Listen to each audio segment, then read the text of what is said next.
again, we have a case that a body wasn't discovered for many, many years. She went missing on November 20th, 1987. She was independent. She was in the military. She had a very responsible job. Margie Pointer was 27 years old when she went missing. She was last seen eating breakfast with an unidentified man at the local Holiday Inn. She paid her bill, walked out the door, and was never seen again. At that time, she was married and had a small son who was only 5 years old. And then her remains were found in 2004. 17 years later. Yeah. When Margie Pointer walked out the door of that Holiday Inn, she left us with no DNA evidence and no cause of death. The statute of limitations for second-degree murder has run out, so our job this week is to see if the evidence warrants a first-degree murder element of deliberate and find the person who killed Margie 27 years after her death. It has been 16 years and still no answers. Police consider her killing a cold case. Years later, the case is still unsolved. There are so many cold cases out there just waiting to be solved. The crime scene ultimately tells the story of the murder. We want to bring justice to these victims. Hello. Hey! Lieutenant Schoolcraft, I'm Kelly. Nice to meet you. Miss Yolanda, nice to meet you. Nice to meet you, too. So we understand you got promoted. Today was my first day of my promotion. You've been in law enforcement how long? 24 years. How'd you end up with this case? The case that always kind of haunted me. In 1991, I went through all the case files, so that's kind of where I put eyes on it, and then I went off about my duties because I was a patrolman, started out at the bottom here. And then in 2010, I tried to breathe some life back into it. Started going through all the original case files, talking to the detectives that worked it back then. Basically, started building the case from that point. Nice. During the process of working these cases, we're talking to family and friends, associates, and the more you dig into the case, the more vested you become in it. Basically, a fire that burns inside of all of us that work these cases. Hard to put that fire out. And he sounds like he's kind of a nerd, too. Might be a little bit, yes. Do you have a place for us to set up and work in? Look who's here to meet Johnny. Johnny Bond. Yeah. I'm reading this case, and she was just a beautiful young woman. Had a young son and 2 living sisters that deserve to know what happened to her. If we can solve a case, that's what it's all about. Y'all want to start with putting Margie up on the board? Sure. Yeah. Oh, that's a nice picture. Where'd you get that? Air Force picture. Margie was formerly in the Air Force, and that's where she met her husband. At the time of her disappearance, he was still enlisted and stationed in Japan. Why don't you start around the day of the murder, what was going on in Margie Pointer's life? It was November the 20th of 1987. Her normal habits of the day were to drop her son, who was 5 years old at the time, at a babysitter. She dropped him off around 6 o'clock in the morning. At that point, she went to a local place where she's known to carpool from, which is the Holiday Inn.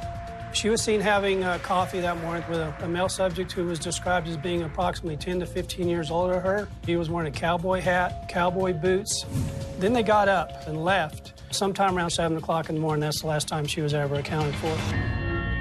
Margie called in sick to her job at RATSCAT, which is a military radar and testing area where she worked as a purchasing agent. But when she didn't pick up her son from the babysitter that day, her husband was notified. The case was originally taken as a missing person case. Then the search began at that point to try to find out where she had gone to. 17 years later, in 2004, a forest team crew up on Sunspot Highway came across the partial skeletal remains of what they suspected to be a human, which were later found to be hers.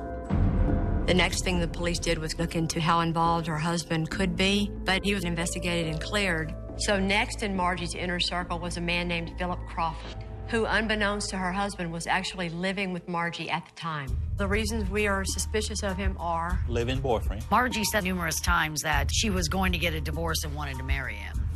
Margie had openly been having an affair with Philip Crawford for several months. Now, Philip knew that Margie was married, but Margie's husband knew nothing about Philip. The only reason I could see that he would have a motive would be jealousy. If Philip was in love with Margie and Margie had either refused to leave her husband or taken up with someone else, it wouldn't be the first time that that would be our motivation for a murder.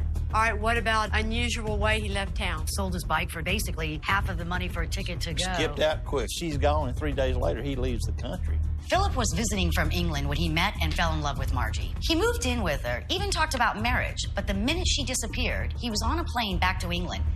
That doesn't look very good for him. Where is he living now? Do we Last know? location we had was Liverpool, England. I have sent a fax request to Interpol to see if they can relocate him. Okay. In addition to Philip, our other suspect is Pete Mullins. Margie and Pete, they were co-workers, they were friends, but when Pete was first ever interviewed, he acted like he didn't even know Margie. The only thing we were co-workers at work, and we rode in carpools. They were family friends. I mean, the wives and husbands knew each other. Was he important to her at work? He was a supervisor. Okay, so the morning of, they both missed work. Yeah. One difficulty at putting Pete and Margie together that day is that they both had different plans. Margie planned on going to work that day, but Pete had said he planned on going hunting that day. In fact, Pete did show up at a co-worker's hunting cabin that evening. The problem is that cabin turned out to be less than 4 miles from where Margie's body was found 17 years later. Pete was close to Margie, and there were some strange coincidences surrounding her death, but right now, any motive he might have had is unclear. And in a case where you have to prove first-degree murder, motive is always going to be a very important factor. So in this pool of really good potential witnesses, how many of them are still around and still alive? All of them are still alive. Nice. That's why we're here. That's why we're amazing. here. A first-degree murder in New Mexico has to be committed in a willful and deliberate way. Since we don't have a crime scene or any DNA, we're going to need to find witnesses who can show that it was committed in a willful or deliberate way. That's the only way we're going to ever be able to get justice for Margie Pointer and her family.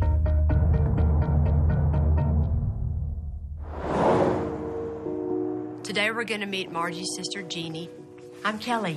Kelly, I'm Jeannie. Nice to meet you. Even though Jeannie didn't live in Alamogordo back then, she and Margie were very close. We just wanted to meet you and answer some of your questions and tell you not to worry and not to be nervous. Okay. I haven't met any of the family, so I'm just looking at her face, you know. See the similarities? Yeah. I've been working on the case a long time, and so it's been a many-year journey for me, so. And then seeing a face, you know, part of the family. It's good to see you. It's good to finally meet you, and I'm so appreciative that you folks have stepped in to help us get this resolved, hopefully. Why don't you tell us a little bit about Margie? The thing about my sister, Margie, she had the best sense of humor. I could always talk to her, and she would make me laugh or ease my worries, whatever it was that I was going through. How about her relationship with her son? Oh, gosh. I would call her nowadays one of the overprotective mothers. So did y'all ever feel like Margie would have just up and left her son? Of course not. Okay. When her remains were found, everybody kept saying, well, now you've got closure. Now you know that she's in peace, she's in heaven.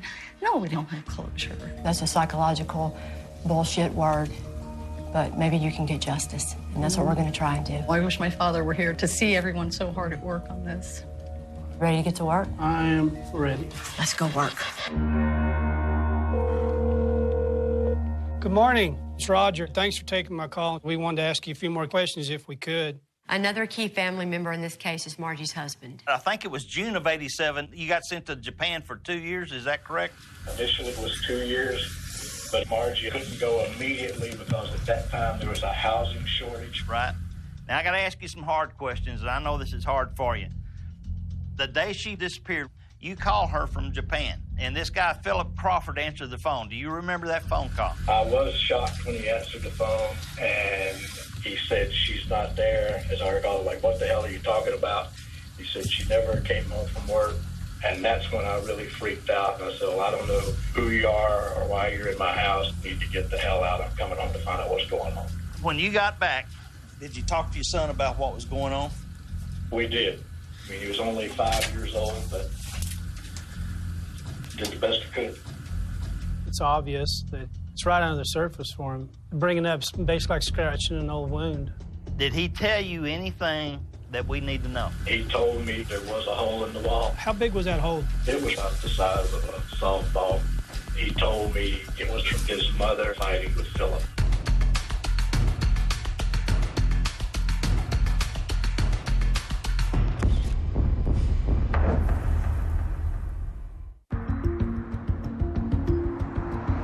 We are in Alamogordo, New Mexico. Our victim is Margie Pointer. She was 27 years old. We don't know exactly how she was murdered, so we need to focus on what happened that morning back when Margie disappeared. This is Margie Pointer and her husband, family's house right here. Right after they purchased the house is when he ended up getting his orders to Japan. You can't ever put your roots down anywhere, you know? I know that. I was a military brat. Moved a lot. Because the victim disappeared in 1987 and they didn't find her bones for 17 years, we really don't have a crime scene, so we want to retrace her steps from that morning. So she leaves here between 5:45 and 6. Drops off her son. From there, goes to the Holiday Inn where she would always leave her car to carpool. Let's go over and I'll show you where her car was found. Margie was last seen at 9 a.m. at the local Holiday Inn, just a few miles from her house. She was seen there with an unknown, older man dressed in cowboy attire. Fits the description of Pete Mullins. Just to kind of explain how it was set up back then. The tan-colored car, that was right where her vehicle was parked. A lot of people would come in here early, jump into one vehicle, and head out to the base. It wasn't anything unusual where her vehicle was parked. If you look right back up here, just north of the Denny's restaurant is where Philip Crawford worked up there. The fact that Philip Crawford worked at a car dealership less than 3 blocks from where Margie went missing also puts him in the middle of our world that particular day. That was a little car dealership he worked at. Place then. Right. Mattress place now, yeah. 27 years ago, around 7 a.m., Margie stepped out of this Holiday Inn and she disappeared. We're pretty sure that one of 2 people can tell us what happened. Either Pete Mullins, who she might have been with, or Philip Crawford, who was her boyfriend at the time. We want to talk to all of Margie's friends to see if any of them can tell us which one of those it might have been. Have a seat right there if you would, Kathy. Yeah. Did she ever confide in you about her personal life, about her feelings, about her marriage? I remember Margie being discouraged that they had just got the house and now he had to take off. Margie developed a relationship with someone that we had met when we were out. That would be Philip. She was afraid to be alone. Margie just wanted somebody out there so she wouldn't be alone because her husband was in Japan. Trying to get a hold of June Hatcher. This is Jen. Do you remember Margie Pointer when you worked out at Ratscat? Yes. What did you know about her? You know, she was pretty social. Anybody in particular you remember? There was one guy, he was a younger guy. What was his name? I do not remember that. I do know he was English, from England. Oh, English guy, right, okay. Did you know Pete Mullins also? I do. What do you know about Pete Mullins? I know they used to ride to work together, just the 2 of them. But I had heard that there was more to it than just the carpooling. One of the co-workers assumed that there was some kind of an affair going on between Pete Mullins and Margie. You know, the old man's got him a young girl and they're having an affair. That could be a possible motive. There was rumors. Did you ever confront her about it? No.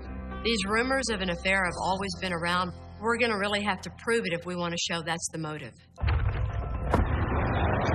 We need to expand our questioning to find co-workers of Margie and Pete to see if they have any information as to whether or not this affair was ever more than just a lot of rumors. There was a lot of talk back then about Margie and Pete. What? Oh, yeah, they had something going on. They were always together. They rode together, you know. And you saw that? You saw that? Oh, yeah. How many times would you see Margie in his office? I would say 3 times out of the week. Oh, that's good. That's good. Did you ever see Margie Pointer in his office? Yes. How many times? Every day at lunch. For how long did that go on? Oh, gosh, months. Did you ever hear any loud discussions or arguments in that office? Yes, I did.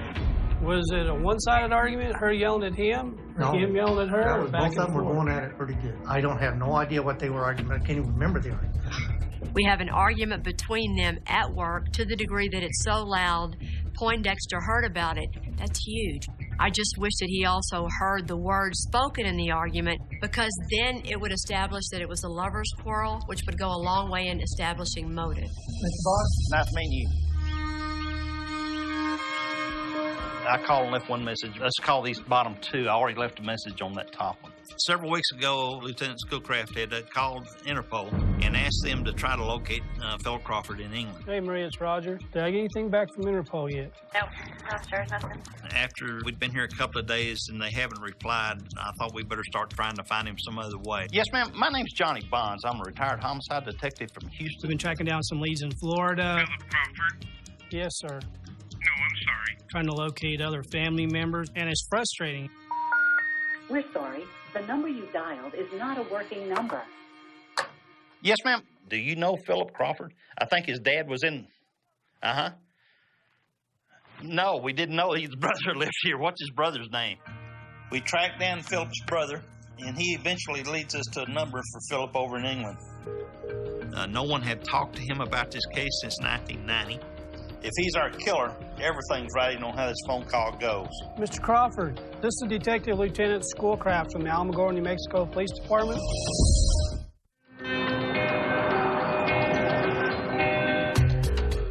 After making calls all over the world, we tracked down our suspect, Philip Crawford, in England.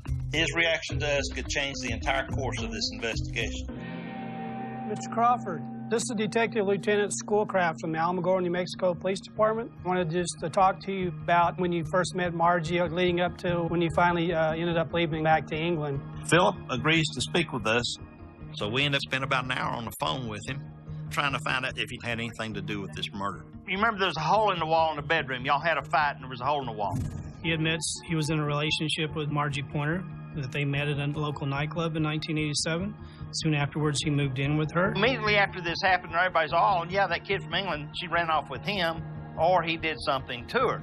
I said, you took off. And you go and you sell everything, and you try and raise money, and you buy a ticket, and you go back to England, that makes you look like a suspect. If we ask you to take a polygraph test now, would you? I asked him, I said, did you ever take a polygraph test on this? And he said, no. And I said, would you take one now? And he said, yeah, if you want me to. All right. You got anything else, Roger? No, sir, I'm good. Good night, sir. Bye-bye, Phil. Let's talk about Philip Crawford. Y'all found him? Yes. Oh, my God, where does he live? England. How the hell did you find him? A lot of phone calls. He left because he was afraid of the husband. Okay, so look up on the board on Philip Crawford. Y'all are clear on what their relationship was. He wasn't hiding anything. How much did Philip pick up on the relationship between Margie and Pete? I think absolutely none. You think we got a jealousy motive going on? No. What about temper? He put the hole in the wall. He put the hole in the wall, but he didn't even remember what he was about. Unusual way to leave the country? I understand why he left the country. He didn't want to be here when the husband got back. Gotcha. He was upset she was gone. Gone, didn't know what to think. He was losing his place to live, and one day his whole world gets turned upside down. Okay, guys, what do you think about whether he still needs to be on our suspect board? He doesn't need to be on the board anymore. Okay, Johnny? He's not a suspect. Yo? Cross him off. All right, let's mark him off. Knock off a whole suspect, heck.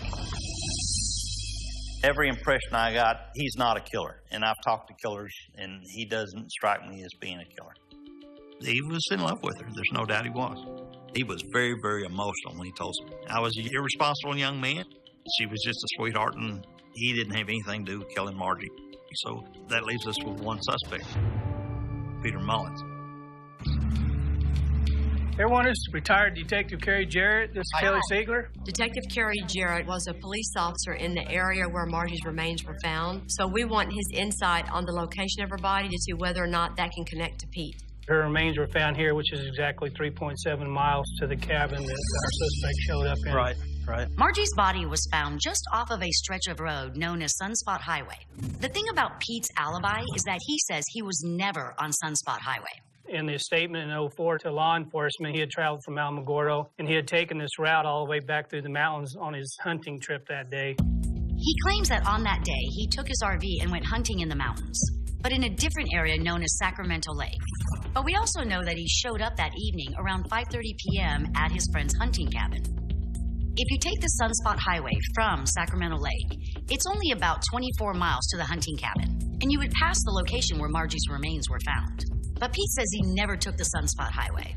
Instead, he claims that he drove over 65 miles on a gravel road in an RV in order to get to the cabin. That's a lot of mileage right there through very windy roads where the speed limit is 15, 20 miles an hour. It would be difficult to do that. Especially with an RV? Especially with an RV.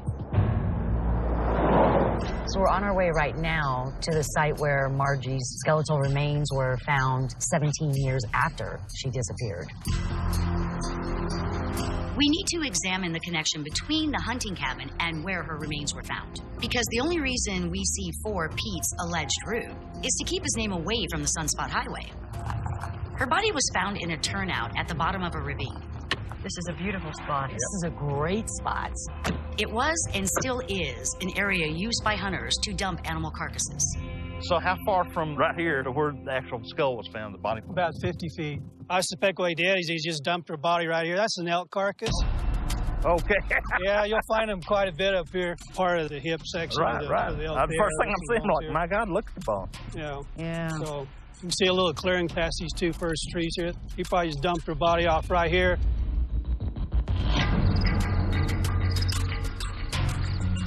The first thing that I noticed was, wow, I thought our killer took some effort in hiding her out in some wooded, secluded area. It's an obvious pull-up spot for any car to pull over. Do you think he just threw her? He didn't walk down there and place her? No, he threw her. He didn't have to carry her very far. He didn't have to put her anywhere. He didn't have to cover her. He didn't have to dig a hole. He didn't have to do anything but just take her lifeless body, walk over to the side of a cliff when below it is nothing but rocks and darkness and wild animals, and let her go. Of the few bones that were recovered after 17 years in the elements, none of them could tell us how Margie was killed. So we need to find another way for this crime scene to connect us to our suspect. Roger, point to where the cabin is from here. Cabin's right there. Just through the wood area right over there. Let's go look at the cabin. All right. I'm going to time it, too, just so that we have a general time. I think once he dumped her body, he'd get the hell out of there. He's not going to sit around and mourn or think about it or anything else. He's going to be moving along in case somebody else pulls up. That's right. He's probably driving around at that time trying to figure out what he's going to do next after what has just happened. That's kind of what I'm thinking, too. You guys, we're only talking like 8 minutes. It's this house right here. Okay, the white one? Obviously, he had a bird's eye view of his RV. I think he's just making an appearance. I think so, too. So could this be that he was just trying to alibi himself? Exactly right. I was out hunting all day. I even joined up with the boys. All those boys are still alive. Yeah, that's a good thing, huh? We have living witnesses who were at the hunting cabin that night, and they need to be questioned. What they saw or heard from Pete might be the key to solving a murder that's been cold for 27 years.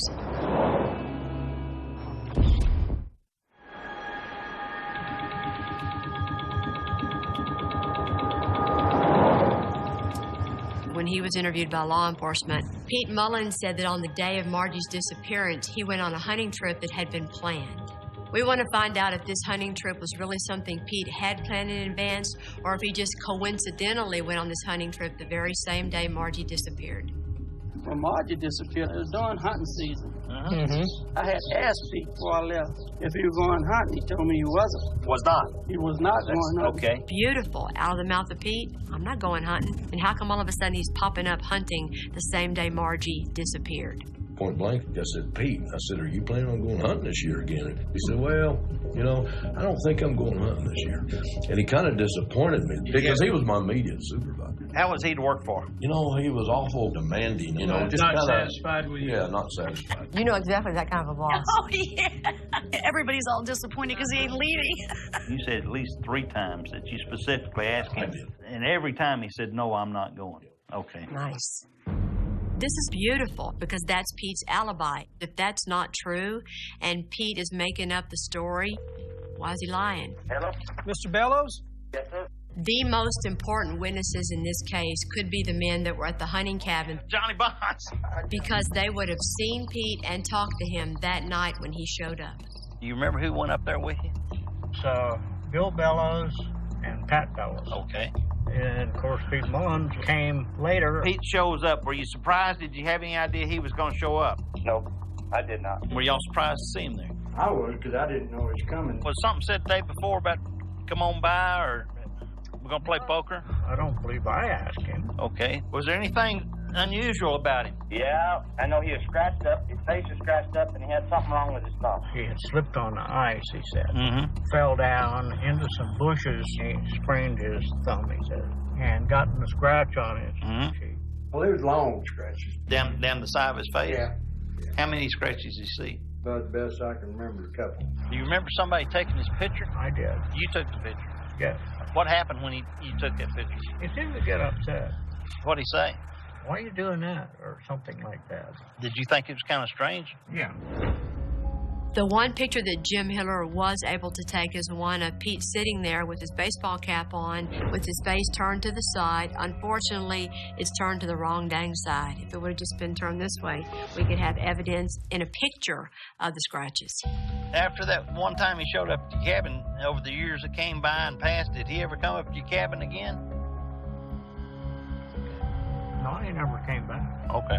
You got to think about the coincidences, because coincidences are circumstantial evidence. If that was Pete at the Holiday Inn, maybe he convinced Margie to call in sick. Maybe they go off in his RV and fool around, and that afternoon, something went wrong. So we have to see whether or not all of that might have gone down in a way that will justify a first-degree murder charge, including deliberate.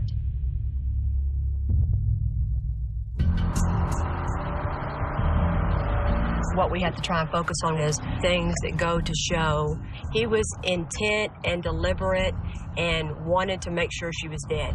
Deliberate means showing the suspect thought about and considered for and against the actions that caused her death, even if that decision was made in a short period of time. We got a jammed thumb, we got scratches on the face. If he goes to strangle her in his RV, he's not doing it for anything but one reason. It takes about a minute and a half to choke somebody. That long? Yes. A manual strangulation isn't that quick.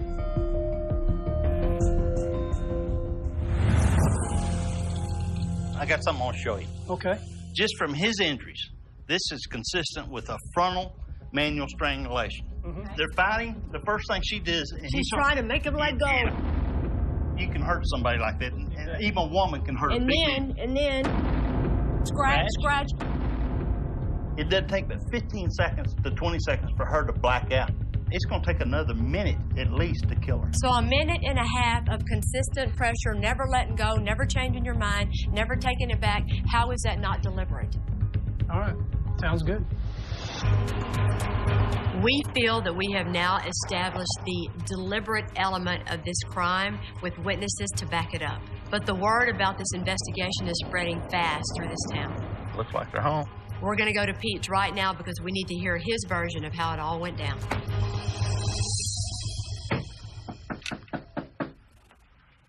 Hi, how are you? Just fine. Are you Miss Mullins? Yes. I'm Roger Schoolcraft from the PD, and this is Johnny Bonds. He's another... Hi, Miss Mullins. I know what you want to talk to me about. And I don't have anything to tell you. I know nothing.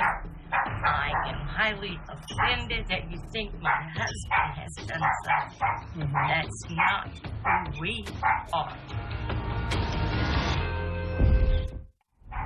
I'm not interested in going over this with you. We're at the home of our suspect, Pete Mullins, hoping to talk to him, but right now his wife is standing in the way. All I'm trying to do is figure out what happened. I don't have a clue what happened. Is Mr. Mullins in? Can we talk? Yes, Mr. Mullins is in, and no, he won't talk to you.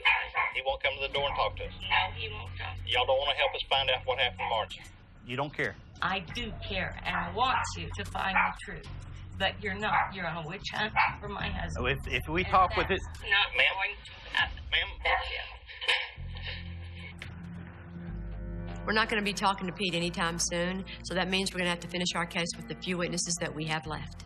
We're so close, but it would be great to strengthen our motive and to put Pete at the scene. Mr. Bates. Yes. Hey, it's Detective Lieutenant Schoolcraft down in Alamogordo. How are you? I'm good. Donnie Bates is a relative of Margie's husband. Right when Margie's husband realized that she was missing, he asked Donnie to take care of their son before he could get home. In all these years, no one thought to talk to him, and Roger had the great idea to call Donnie just in case he might know something about what happened that very first night. Let's go back to around November the 20th, 1987. I guess you arrived in town soon after that date, correct? Yes, but there were several people there when we arrived, and I believe it was Pete and his wife, I'm pretty sure. And I was standing there, and I was looking at Pete. I was probably about 5 feet from him. He had what appeared to me to be claw marks on his cheek. And he goes, oh, I fell the other day when I was hunting. I was off Thursday, and I was hunting at Sunspot, and he said I fell and got scuffed up. Wait a minute, let's go back just for a second. Where do you say he was hunting at? He said he was hunting at Sunspot. Oh, interesting. Okay, I'm the place that he's been avoiding? In all the interviews that have been done, Pete Mullins never put himself on that Sunspot highway. But that's where Margie Pointer's remains were found. He told Donnie Bates that he was hunting at Sunspot, and the only way to hunt there is to be on the Sunspot highway. It's like, you gotta be kidding me. Are you familiar with the area up here? No, I'm not. Nice. No, I'm not. That's the first time I've ever been out there. Oh, okay. That's good information right there. Pete made up that crazy route. He did all that he could to put himself as far away from Sunspot as he could, and he slipped up 27 years ago to one of the first people that showed up to take care of the little boy.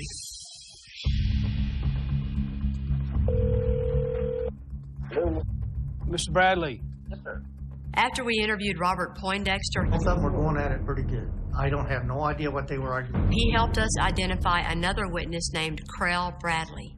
Krell also worked at the office, but he's been out of the country since before 2000, so he's never been interviewed. Do you remember a guy by the name of Robert Poindexter? Yes, I know him. You and him were together when y'all heard a very loud, heated argument between our victim and our suspect. Do you remember anything about that? He might have been having an affair with this person. She was really upset that he was ending a relationship. She was confronting him right there at work. Okay, Krell, is there any way you could come down to the police department so I can get this on tape? About 9:30. 9:30? Thank you, sir. You're quite welcome. Oh, my God. There's your motive right there. Let me ask you this. Where exactly were you in the building when y'all heard this argument? I was actually going into his office, and I, knock, knock. Well, as soon as I opened the door, I could hear this argument, and I started to back out. She doesn't even wait for me to get out of the room. I don't know if she threw something, but it sounded almost like she threw something. And then I heard him say, I have to do this. I'm married. You heard those words. Yeah. I have to do this. I'm married. Nice. I did hear him say, I'm married, and I can't continue doing what we're doing. Okay. And she was saying, well, how can you do this? Your impression was he was breaking off a romantic relationship. That was my impression. Was she crying to that point? No, that she was not crying. She was just strictly angry. Nice. We don't just have insinuations. We have a witness who heard him say he was ending it, Margie was mad, and it was a month or two before she goes missing. Yeah.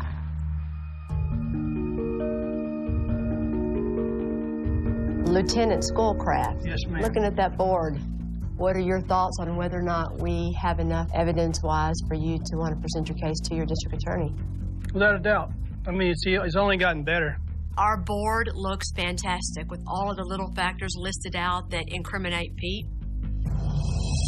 What we've been able to find this week are witnesses with specific examples of the closed-door meeting. Did you ever see Margie Pointer in his office? Yes. How many times? Every day at lunch. The argument. And then I heard him say, I have to do this. I'm married. You heard those words. Yeah. I have to do this. I'm married. Nice. We've been able to find all those things this week that conclusively establish Margie and Pete were having an affair.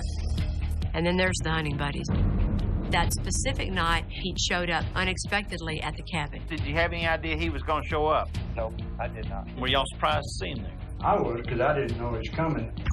Pete was upset that they were taking pictures of him. And Pete even commented, why are you doing that? They also noticed that Pete had some scratches on his face, and he had a very sore thumb. His thumb was all messed up. I know his face was scratched up and he had something wrong with his thumb.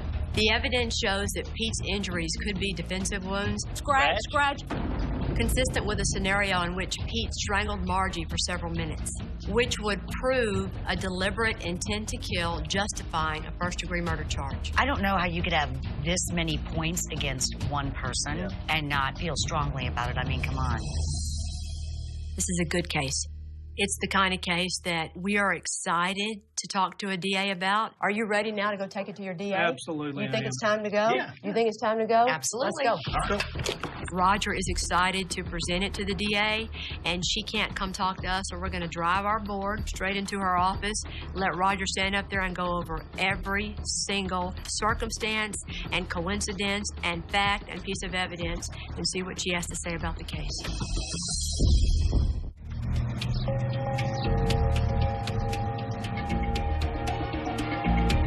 Our case against Pete Mullins for the murder of Margie Pointer has been presented to the DA. And Roger and I have just heard back from the DA with her decision. Now it's time to tell the team. She called. And it doesn't look good. Here's the good news. Your case is strong. Your case is great. It might be circumstantial. There's nothing wrong with it. It's ready to go right now. But she doesn't want to do it yet. Oh, man. The DA has decided not to try and indict Pete for this charge at this time. She doesn't feel that there's enough evidence yet to support a first-degree murder charge. She's not saying you're not ever going to get there. She's just saying, let's keep working. I feel frustration because if you're a cop who believes in a case to the degree that Roger believes in this case, and you know in your heart that you think it's good enough, it's pretty frustrating, it's pretty disappointing, it's pretty depressing. It hurts my heart. Are these cases easy? No. If they were cases easy, everybody would work them. We're almost at the finish line. We're right there. It's like somebody coming out and stopping and saying you can't go any further. This is where it stops. Well, it doesn't stop here. I'm not done. Any cold case investigator out in this country is going to turn every rock over until you find the right person to help make this case solid and strong. Hi, this is Mike. Hi, could I speak to Nancy Grace? One moment. As our show has gained in popularity, we've gotten a lot of fans, and Nancy Grace is one of them. Hi, is this Nancy? Yeah. We need your help, girl. She's a fellow former prosecutor, and getting all this on her show might result in some witness coming forward with that little bit of information that will motivate the DA to move forward. I'm happy to do whatever we need to do to put it on the air. The hope is that there might be another witness out there that knows about the relationship between Pete and Margie. Who knows what it might be, but we just want you to try and get the word out, because you know how those prosecutors are. They always want a little bit more evidence, right? You remember those days. Anything we can do, we're happy to do it. Thanks so much, Nancy. Actually, thank you for letting me be part of trying to solve this case. Thank you so much. Let's get it going. Thank you. Thank you. Bye. So let's go tell Jeannie.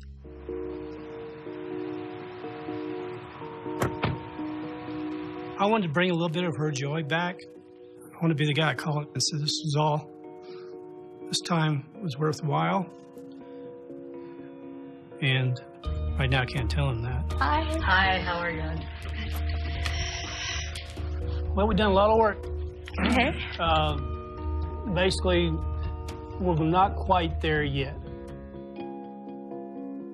We found new witnesses. We found new information. It is all of our opinion that the case is strong. Roger presented the case to the DA, who has the ultimate decision. She still wants to work with Roger a little bit more. She's hoping to find a little bit more evidence. We'll have to try to find some more stones out there that I haven't turned over yet. I'm going to find those stones and I'm going to turn them over. It's going to be okay. Okay. And he is never going to give up. We owe that. We owe that to your sister, the family. You have my word on it. I trust you. Okay. Just be patient a little bit longer. Okay. Our day's coming. What we think is that when this culmination of the evidence, of the witnesses, of all of it is played out in a story for the whole country to see, you'll have your day. Thank you. You're going to have your day. And he's going to have his day. Are you okay? I'm okay.